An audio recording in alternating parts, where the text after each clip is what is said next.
ভগৱান কৃষ্ণ শান্তিদূত হৈ হস্তিনাপুৰত গৈছে আৰু দুৰ্যোধনক কৈছে দুৰ্যোধন কুৰুক্ষেত্ৰৰ যুদ্ধ যদি নোহোৱাটো বিচাৰিছে কেৱল 5খন গাঁও দিয়া পঞ্চপাণ্ডৱক মই বুজাই দিম আধা ৰাজ্য নালাগে 5খন গাঁও মাত্ৰ দিয়া দুৰ্যোধনে কৈছে 5খন গাঁও বেজিৰ আগত উঠা মাটিকনো বিনা যুদ্ধে নিদিওঁ ভগৱানে কৈছে তই ধৰ্ম কি জাননে নাই আৰু দুৰ্যোধনে গৰ্বত কৈছে জানামি ধৰ্মম নাচামে প্ৰবৃত্তি ধৰ্ম কি মই জানো মোৰ মানিবলৈ ইচ্ছা নাই কি কৰিব এতিয়া জনাত জানো আমি মানিবলৈ ইচ্ছা নাই ভগৱানে কৈছে অধৰ্ম কি জাননে নাই জানামি অধৰ্মম নাচামে নিবৃত্তি অধৰ্ম কি হেতু জানো নকৰাকে থাকিব নোৱাৰো তাৰ পৰা ওলাই আহিবলৈ মন নাই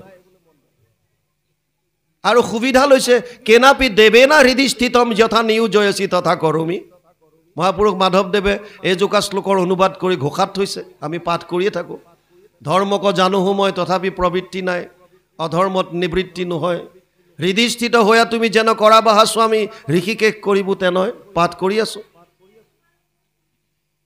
সেইকাৰণে যদি শ্ৰৱণ কৰে শ্ৰদ্ধা সহকাৰে শ্ৰৱণ কৰিব লাগিব শ্ৰদ্ধাৱান লব্ধতে জ্ঞানম তৎপৰে সং যতেন্দ্ৰিয় জ্ঞানম লব্ধা পৰম শান্তি মচিৰে অধিগচ্ছতি 4ৰ্থ অধ্যায় 39 নম্বৰ শ্লোক গীতা যিসকল শ্ৰদ্ধাৱান তেওঁলোকে হে জ্ঞান লাভ কৰিব একেলগে বহুত বহি আছে কিন্তু সবে শুনি থকাৰ পাছতো কাৰোবাৰ হয়তো এটা শব্দ কৰ্ণৰ ৰন্ধ্ৰইদি হৃদয়ত প্ৰৱেশ নকৰে ইফালে সোমাই আছে ইফালে গৈ আছে কাৰণ তেওঁৰ মনটো বেলেগত লগাই থৈছে কায়িকভাৱে বহি আছে সেইকাৰণে যিকণ সময় শুনে সময় ইতিমধ্যে দেৰি হৈ গৈছে আমাক 12টা বুলি কৈছিল প্ৰায় 1:30 বাজিল গতিকে যিকণ সময় শুনে আমি ডাইৰেক্ট পাঠত যাম আৰু ভাগৱতৰ মূল কথাটো বুজিয়ে পদৰ লগে লগে আগবাঢ়িম নৈমিষাৰণ্য 28,000 ঋষিমুনি এনেকৈ বহিছে সুতমুনিক ব্যাখ্যাৰ আসনত বহুৱাই দিছে সেইসকল ঋষি যিসকলে 1000 বছৰ যজ্ঞ কৰিছিল কলি যুগৰ মানুহৰ কল্যাণ সাধনৰ অৰ্থে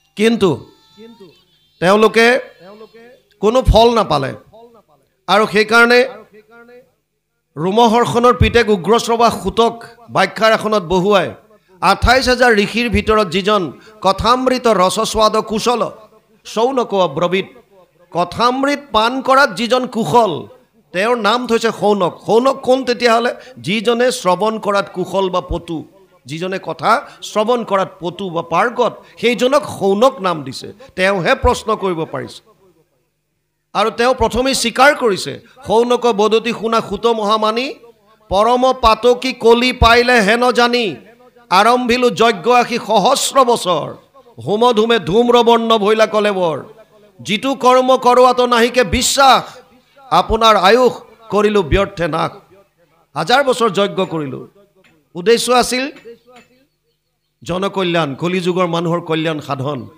কিন্তু একো লাভ নহল আৰু তেতিয়া প্ৰশ্ন আগবঢ়াই দিছে সুতক যি ভাগৱত যুৰ পৰা আৰম্ভ হৈছে তত্ৰ অঞ্জসা আয়ুষ্মান ভৱতায়ত বিনিশ্চিতাম পুমসাম একান্তত শ্ৰেয় তৎ না সংসিতুমৰ হসি 1:1-9 প্ৰথম স্কন্ধ প্ৰথম অধ্যায় 9 নম্বৰ শ্লোকত শৌনকে কৈছে হে সুতমুনি কলি যুগৰ মানুহে কৰিবলগীয়া শ্ৰেষ্ঠ কৰ্মটোৰ বিষয়ে কোৱা যিটো কৰিলে তেওঁলোকে পৰম আনন্দ লাভ কৰিব পাৰিব পৰম কল্যাণ লাভ হ'ব পাৰিব কি কৰ্ম আছে এনেকুৱা লগতে এটা কথা কৈছে তুমি যিকোনো উপায় দিলেও নহব কিয় প্ৰত্যেকটো কাম কলি যুগৰ মানুহে কৰিব পৰা সামৰ্থ্য তেওঁলোকৰ নাথাকিব যেনে সুতমুনিয়ে যদি ক'লেহেঁতেন যে পৰম আনন্দ লাভ কৰিবৰ কাৰণে 1000 বছৰ তপস্যা কৰিব লাগিব কলি যুগৰ মানুহৰ কাৰণে ই সম্ভৱ নহয় যদি কয় যে সমস্ত বেদৰ মন্ত্ৰ পুৰা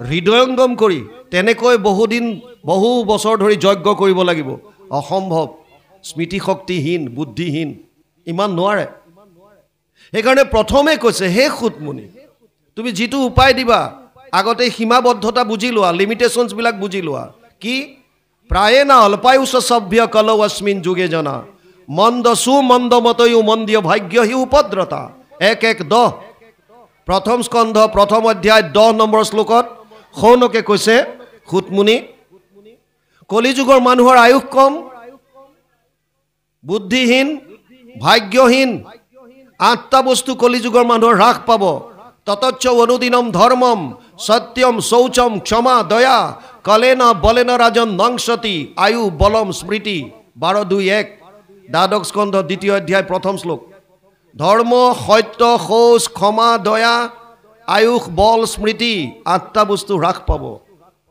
সেইকাৰণে কৈছে যিটো উপায় দিবা সব চিন্তা কৰি লৈ দিয়া লগতে কৈছে তুমি এনেকো নাভাবিবা যে আমি বিলাকে শাস্ত্ৰ অধ্যয়ন নকৰাকে আহিছো একো নজনাকে আহিছো আৰু তুমি যিটো কোৱা তাকে মানি লম এটো নহয় 28 সহস্ৰ ঋষি বেদত প্ৰধান সব বেদজ্ঞ উস্তাদ সেইকাৰণে পণ্ডিতৰ ওচৰত পণ্ডিতে যেতিয়া কথা ক'বলগীয়া হ'ব চিন্তা কৰি ক'ব লাগিব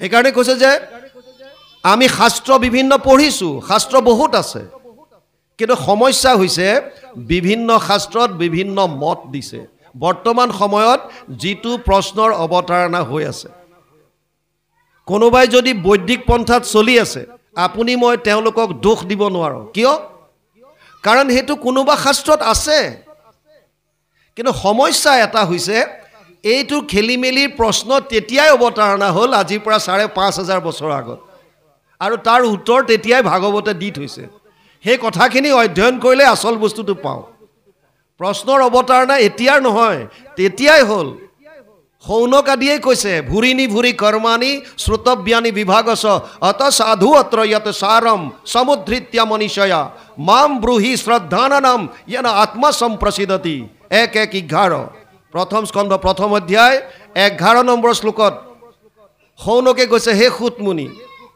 ভুৰিনি ভুৰি কৰ্মানি বহুত কৰ্মৰ কথা কৈছে কৰবাত যদি যাগ যজ্ঞ পূজা পাতল কৰবাত জপ তপ তীৰ্থ কৰবাত দান দক্ষিণা কৰবাত বলি বিধান কৰবাত কিবা শাস্ত্ৰ বহুত কৰ্ম বহুত আমি কৰিম কোনটো আমাৰ সমস্যা তাত সেইকাৰণে তুমি যিহেতু শাস্ত্ৰজ্ঞ সমস্ত শাস্ত্ৰ জানা শৌনকে কৈছে সমস্ত শাস্ত্ৰৰ সাৰটো উদ্ধাৰ কৰি আমাক কোৱা যাতে কলি যুগৰ মানুহৰ আত্মাৰ পৰম শান্তি হয় আত্মাই পৰম শান্তি লাভ কৰিব পাৰে প্ৰশ্ন মূল সেইটো ভাগৱতৰ বেছ যিটো আৰু তাৰ পাছত আগবাঢ়িছে খুতে প্ৰথমে ক্লিয়াৰ কৰিলে কলি যুগৰ মানুহৰ পৰম ধৰ্ম কি সবেই পুংসাম পৰো ধৰ্ম যত ভক্তিৰ অধোক্ষজে अहेतु की अप्रतिहत येन आत्मा संप्रसिद्धति 1:2-6 प्रथम स्कंद द्वितीय अध्याय 6 নম্বৰ শ্লোক भागवत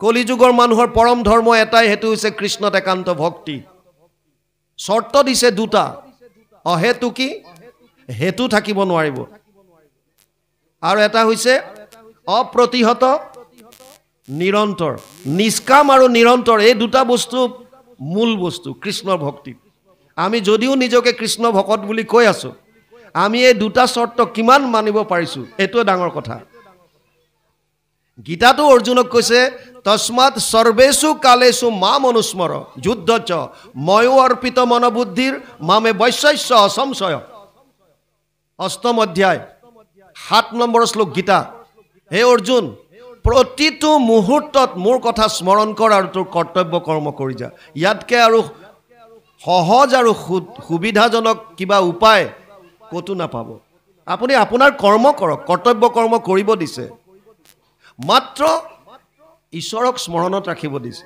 প্ৰভু ভগৱন্তৰ নাম প্ৰভু ভগৱন্তৰ ৰূপ প্ৰভু ভগৱন্তৰ লীলা প্ৰভু ভগৱন্তৰ ধাম বাক প্ৰভু ভগৱন্তৰ ভকত যিকোনো পাঁচটাৰ এটা বস্তুত মনটো নিমগ্ন কৰি ৰাখিবলৈ চেষ্টা কৰক আৰু নিজৰ নিজৰ কৰ্তব্য কৰি যাওক পৰম আনন্দ লাভ কৰিব পাৰিব পৰম আনন্দ ভাগৱত মূল সংস্কৃতত আছে আমাৰ উদ্বোধক ডাঙৰীয়া বৰ সুন্দৰভাৱে কৈছে 12টা স্কন্ধ আছে ইয়াত 335টা অধ্যায় আছে 18000 শ্লোক 5,96,000 শব্দ আৰু 10টা লক্ষণ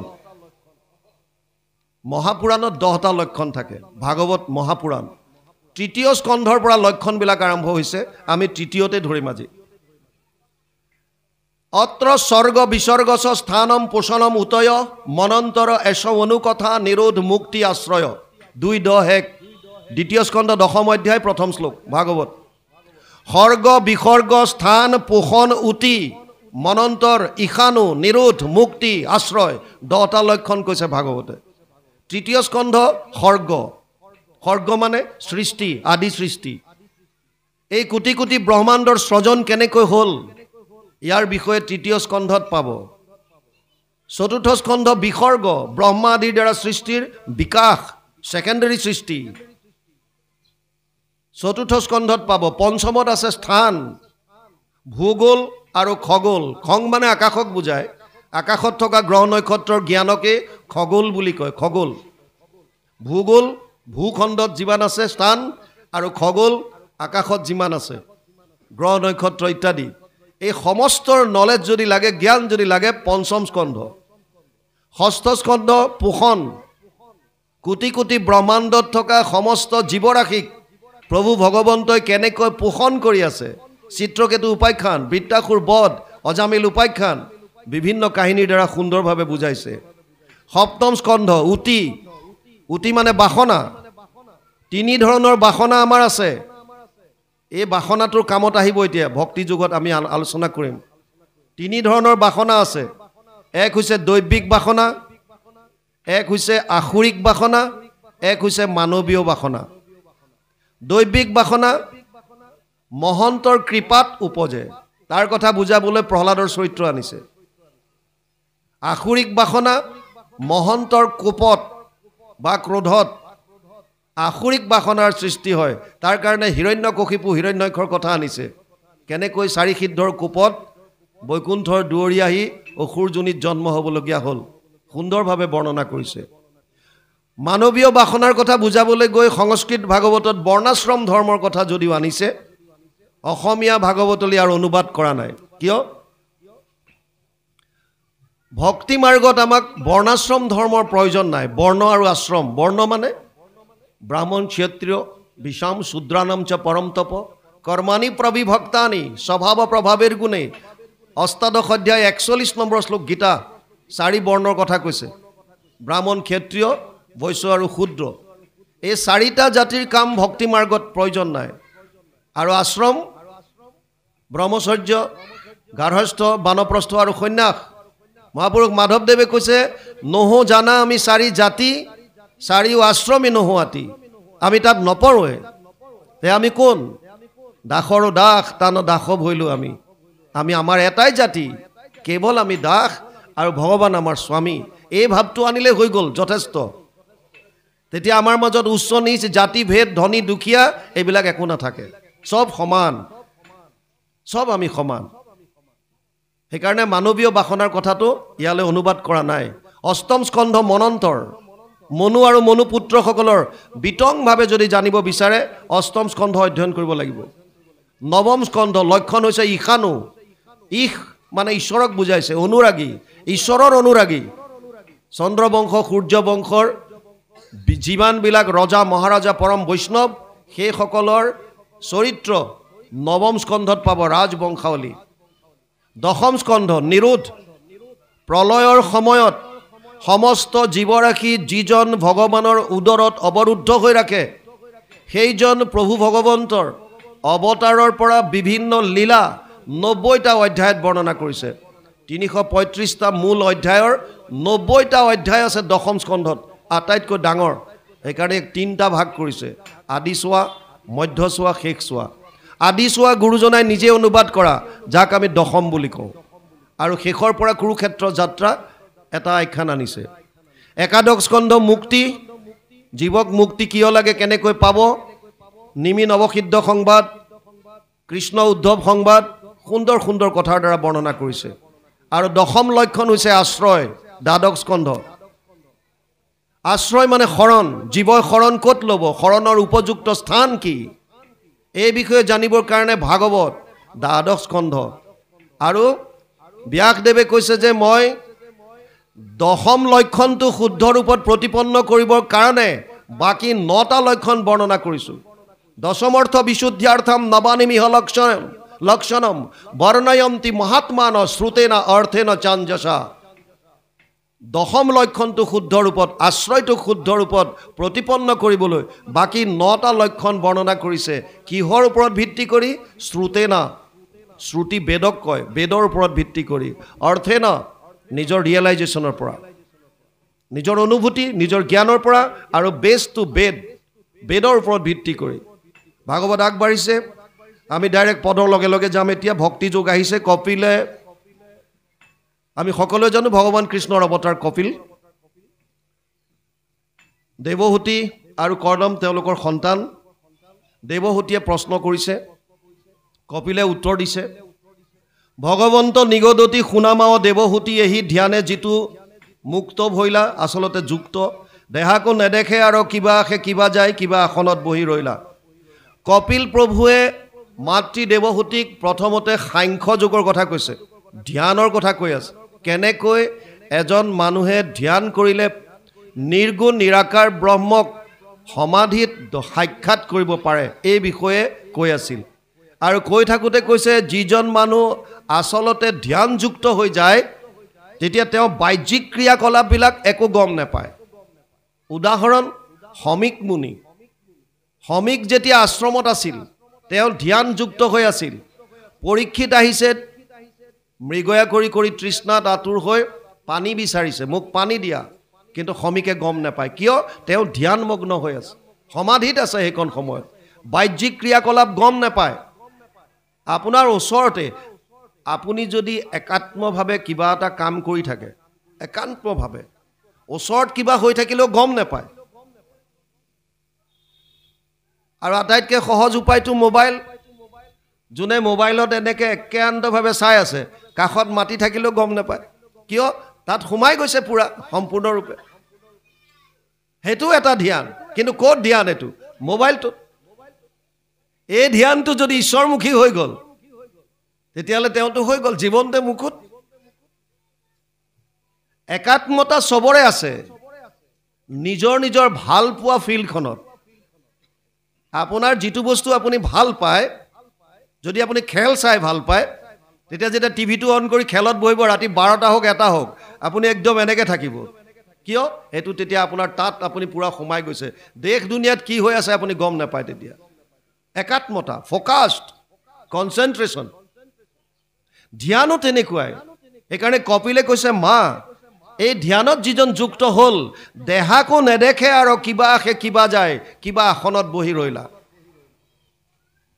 মানুহৰ মনৰ 4টা অৱস্থা আছে এটা হৈছে জাগ্ৰত যিটো এতিয়া আমাৰ শৰীৰটো সক্ৰিয় হৈ আছে মানে এক্টিভ হৈ আছে আৰু মনটো সক্ৰিয় হৈ আছে যেতিয়া শৰীৰ আৰু মন দুইটা সক্ৰিয় হৈ থাকে এই অৱস্থাটোক জাগ্ৰত অৱস্থা বুলি কয় বা সাৰ পাই থকা বুলি কয় আমি যেতিয়া ৰাতি শুই যাওঁ কেতিয়াবা শৰীৰটো নিষ্ক্ৰিয় হয় সহজ ভাষাত বুজক টোপনি গ'ল গম নাপায় কিন্তু মনটো যদি সক্ৰিয় হৈ থাকে এক্টিভ হৈ থাকে সাৰ পাই থাকে তেতিয়া লিংগ দেহাৰ লগত সূক্ষ্ম ৰূপে বিভিন্ন ঠাইত ঘূৰি থাকে মানে মনলৈ বিভিন্ন চিন্তা আহে মনটোৱে সাৰ পাই আছে আৰু সেই চিন্তাবিলাকক আমি সপোন বুলি কওঁ এইটো মানুহৰ দ্বিতীয় অৱস্থা স্বপ্ন অৱস্থা শৰীৰটোৱে গম নাপায় নিষ্ক্ৰিয় মনটো কিন্তু সক্ৰিয় মনে বিভিন্ন ধৰণৰ চিন্তা কৰিছে যিখিনি চিন্তা কৰিছে সেইটোক আমি সপোন বুলি দেখোঁ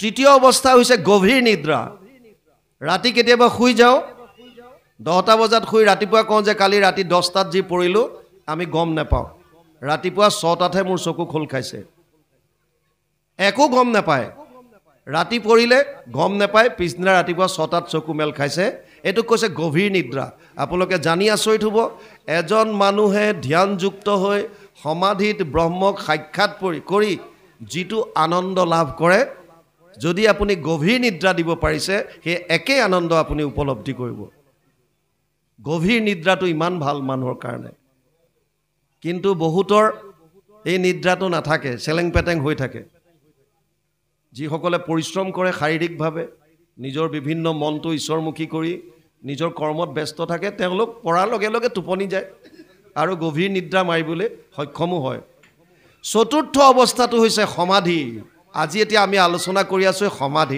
সমাধিত টেকনিক্যাল পইণ্টটো কি শৰীৰটো সক্ৰিয় সমাধিত মানে ধ্যানত আপুনি যেতিয়া বহিব নিজে গম পায় সেইকাৰণে এইটো আপোনাৰ ধ্যান মুদ্ৰা আপুনি বহিছে শৰীৰটো সক্ৰিয় মনলৈ যি 24 ঘণ্টাত 1200ৰ পৰা 60,000 চিন্তা আহে এই চিন্তাবিলাক লাহে লাহে শূন্য কৰি দিয়ে চিন্তা শূন্য আৰু তেতিয়া আত্মাৰ পৰমাত্মাৰ লগত মিলন, এইটোৱে হৈছে সমাধি। বাহিৰা কথা একো গম নাপায় তেতিয়া, কি হৈছে কি নাই, শৰীৰৰ কথা একো নাজানে। এইটোকে কৈছে যে দেহাকো নেদেখে আৰু কিবা আহে কিবা যায়, কিবা আসনত বহি ৰৈলা। কেনেকুৱা হয় উদাহৰণ দিছে, যেন মধ্য মাতোৱাল কটিৰ বস্ত্ৰকোষিটো আছে নাই একো নাজানে। যেনেকুৱা মদ খাই থকা মানুহে, মাতোৱাল এজনে তেওঁৰ গাত কাপোৰ আছেনে নাই, কি হৈছে কি নাই, ক'ত পৰি আছে একো গম নাপায়, চেঞ্জ নাথাকে। ঠিক ধ্যানত থকাজনে বাহ্যিক ক্ৰিয়াকলাপবিলাক একো গম নাপায়, কিন্তু যদিও তেওঁ সমাধিত ব্ৰহ্মক সাক্ষাৎ কৰে, তথাপিতো তেতিয়াও তেওঁৰ মুক্তি নহয়। কিয়? যাবে পূৰ্ব কৰ্ম থাকে তাবে প্ৰাণ ইন্দ্ৰিয়সমে দেহা পুনু নাশ নুহি কয়। পূৰ্ব কৰ্ম থাকে মানে প্ৰাৰব্ধ। চাওক, বৰ ইণ্টাৰেষ্টিং কথা। এটা জীৱই, ধৰি লওক আমি এতিয়া চব শৰীৰধাৰী, আমাৰে যেনিবা মৃত্যু হৈছে, এই শৰীৰটো ইয়াত পৰি গ'ল, লিংগ দেহা আৰু কাৰণ শৰীৰ, এই দুটা বস্তুৰ লগত আত্মা ওলাই যায়, আৰু আত্মাই বেলেগ শৰীৰ ধাৰণ কৰিব লাগিব। কিয়? সঞ্চিত কৰ্ম আছে। সঞ্চিত কৰ্ম মানে আগতে যিমানবাৰ মনুষ্য হ'লোঁ, মনুষ্য হৈ যিমান কৰ্ম কৰিলোঁ, মানুহে কাম নকৰাকৈ এক মুহূৰ্তও থাকিব নোৱাৰে। নাহি কচ্চিৎ ক্ষণমপি জাতু তিষ্ঠত্য অকৰ্মকৃত কাৰ্যতে হি অৱশ্য কৰ্ম সৰ্ব প্ৰকৃতি জেৰ গুণে। প্ৰকৃতিৰ তিনিটা গুণে মানুহক এনি টাইম কামত লগাই থাকে। 3 অধ্যায় 5 নম্বৰ শ্লোক। কোনো মানুহ কাম নকৰাকৈ থাকিব নোৱাৰে। আৰু কাম মই অলপ আগতে কৈছোঁ 3 ধৰণৰ হ'ব পাৰে, ভাল, বেয়া বা মিশ্ৰিত। সেইকাৰণে ফলো 3 ধৰণৰ। অনিষ্টম ইষ্টম মিশ্ৰম চ ত্ৰিবিধা কৰ্মনা ফলম ভৱতি ত্যাগিনাম প্ৰত্যনাতু সন্ন্যাসিনা ক্বচিত। অষ্টাদশ অধ্যায় 12 নম্বৰ শ্লোক গীতা। অৰ্জুনক কৈছে, হে অৰ্জুন, 3 ধৰণৰ ফল আছে কৰ্মৰ, ভাল, বেয়া আৰু মিশ্ৰিত।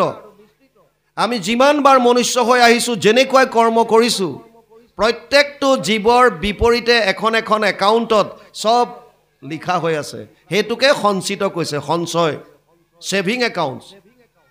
প্ৰত্যেকটো জীৱৰ তাত কৰ্মফলবিলাক জমা হৈ আছে। এটা শৰীৰ নাশ হোৱাৰ পাছত জীৱই পুনৰ শৰীৰ ধাৰণ কি কৰিব, তাৰ কাৰণে তাৰ পৰা এটা একাউণ্ট আনিবলগীয়া হয়, অলপমান এটা অংশ আনে। সেই অংশটোক প্ৰাৰব্ধ বুলি কয়। তাত যদি কেৱল পুণ্য আহিল, জীৱ ডাইৰেক্ট দেৱলোকত যাব, স্বৰ্গত থাকিব। যিকোনো হ'ব পাৰে, পৰুৱা এটাও হ'ব পাৰে, হাতীও হ'ব পাৰে, আপুনিও হ'ব পাৰে, ময়ো হ'ব পাৰোঁ। যদি আমাৰ প্ৰাৰব্ধত কেৱল পুণ্য আহিল, তেতিয়াহ'লে আমি দেৱলোকত যাম। কেতিয়ালৈকে থাকিব? তে ত্বম ভুক্ত্বা স্বৰ্গলোক বিশালম চীনে পুইনে মৰ্তলোকম বিশন্তি। 9ম অধ্যায় 21 নম্বৰ শ্লোক গীতা। তেতিয়ালৈকে স্বৰ্গত থাকিব যেতিয়ালৈকে তেওঁৰ এই প্ৰাৰব্ধ থাকিব, পূৰ্ব কৰ্মটো থাকিব। যদি কেৱল পাপ আহিল, তেতিয়াহ'লে অধোজনী যিমানবিলাক আমি দেখিছোঁ, ইতৰ পানী বুলি কয়, কুকুৰ, মেকুৰী, গাধ, ছাগলী, কীট পতংগ, পোক পৰুৱা, যত যিমান আছে, গছ গছনিকে ইত্যাদি কৰি। কেতিয়া হয় এইবিলাক? প্ৰাৰব্ধত যদি কেৱল পাপ আহে। পাপ মাত্ৰ তেওঁলোকে তেতিয়ালৈকে ভোগ কৰিব লাগিব যেতিয়ালৈকে পাপ তেওঁলোকৰ প্ৰাৰব্ধত থাকে। পাপৰ সংখ্যা শেষ, ইফালে মৃত্যু। আৰু মানুহৰ জুনি কেতিয়া পায়? যেতিয়া মিশ্ৰিত কৰ্মফল আহে, পাপ পুণ্যৰ মিশ্ৰণ। পাপ পুণ্যৰ মিশ্ৰণ অহাৰ কাৰণেই মানুহে জীৱনত সুখ আৰু দুখ দুইটা ভোগ কৰিবলগীয়া হয়। সুখো থাকে, দুখো থাকে। এতিয়া আমাৰ বহুতে স্বৰ্গফল কিয় ভুঞ্জিব বিচাৰে? কাৰণ স্বৰ্গত কেৱল সুখ আছে বুলি বাঞ্ছা কৰে। স্বৰ্গত কেৱল সুখ আৰু সুখ। গতিকে স্বভাৱে লম্পত বিষয়ত অনুৰাগ স্বৰ্গ পাইব বুলি ৰংগে কাটে সঁচাক। যিবিলাকে বলি দি আছে কিহৰ কাৰণে? সেইখন স্বৰ্গলৈ যাবলৈ, সুখ আছে বুলি ভাবিছে তাত। আৰু মানুহৰ জীৱনত ইয়াত সুখ দুখ দুইটা আছে, কিন্তু মানুহৰ শৰীৰ পোৱাটো অতি দুৰ্লভ। 100 কোটি জন্মান্তৰে হৈ মহাভাগ নৰ শৰীৰক জীৱে তেবে পাৱে লাগ। আমি প্ৰাৰব্ধত পাপ আৰু পুণ্য, ভাল বেয়া দুইটা আনিছোঁ। যেতিয়ালৈকে কৰ্মখিনি শেষ নহয়, তেতিয়ালৈকে শৰীৰটো নষ্ট নহয়। আনকি প্ৰহ্লাদে নৰসিংহ ভগৱানক দৰ্শন পোৱাৰ পিছতো, জেনেৰেলি ভগৱানক দৰ্শন পালে মুক্তি পাই যাব লাগে, হৈ গ'ল, ভগৱানৰ দৰ্শন পালে। কিন্তু প্ৰহ্লাদক কৈছে, কীৰ্তনে পলাইব পাপচয় ভোগ ভুঞ্জি পুণ্য কৰ ক্ষয়। তোৰ পুণ্যখিনি এতিয়াও আছেগৈ, সেইখিনি ক্ষয় কৰ, তাৰ পাছত তই যাবি। ইয়াত সেইটোৱে কৈছে যে যাবে পূৰ্ব কৰ্ম থাকে, প্ৰাৰব্ধ যেতিয়ালৈকে থাকিব, তাবে প্ৰাণ ইন্দ্ৰিয়সমে, যিখিনি আমাক পঞ্চ প্ৰাণ আৰু যি ইন্দ্ৰিয় দিছে, ইয়াৰ লগত ভোগ কৰি থাকিব লাগিব। দেহা কোনো নাশ নহি কয়, দেহ নাশ নহয় তেতিয়ালৈকে। পাছে কৰ্ম নাশ ভৰিলে, যেতিয়া প্ৰাৰব্ধ শেষ হ'ব, তেতিয়া কি হয়? ভৌতিক শৰীৰ পৰে, যিটো স্থূল শৰীৰ, পঞ্চভূতি শৰীৰ, ইয়াক ভৌতিক শৰীৰ বুলি কৈছে। স্থূল, ইয়াৰ ভিতৰত দুটা সূক্ষ্ম শৰীৰ থাকে, লিংগ দেহা আৰু কাৰণ। লিংগ শৰীৰ আৰু কাৰণ শৰীৰ। কাৰণটো কজেল বডি বুলি কয়, য'ত বাসনাবিলাক সুপ্ত হৈ থাকে, বাসনাবিলাক থাকে। আত্মা এই লিংগ আৰু কাৰণ শৰীৰৰ লগত ওলাই যায়।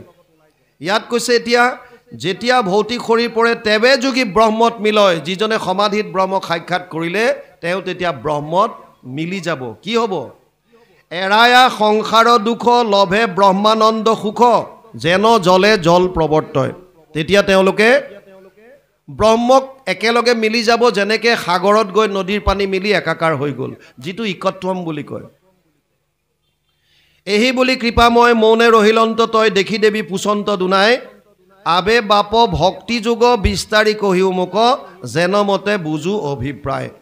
এই কথাখিনি কৈ, সাংখ্য যুগৰ কথা কৈ, ধ্যান যুগৰ কথা কৈ কপিল প্ৰভু মনে মনে ৰৈ আছে। তেতিয়া দেৱহূতিয়ে কৈছে, অ বোপাই, মোক এতিয়া তুমি ভক্তি যুগৰ বিষয়ে মোক কোৱা। ভক্তি যুগ মানে কি? ইয়াৰখিনি এতিয়া আহিব। কৃষ্ণ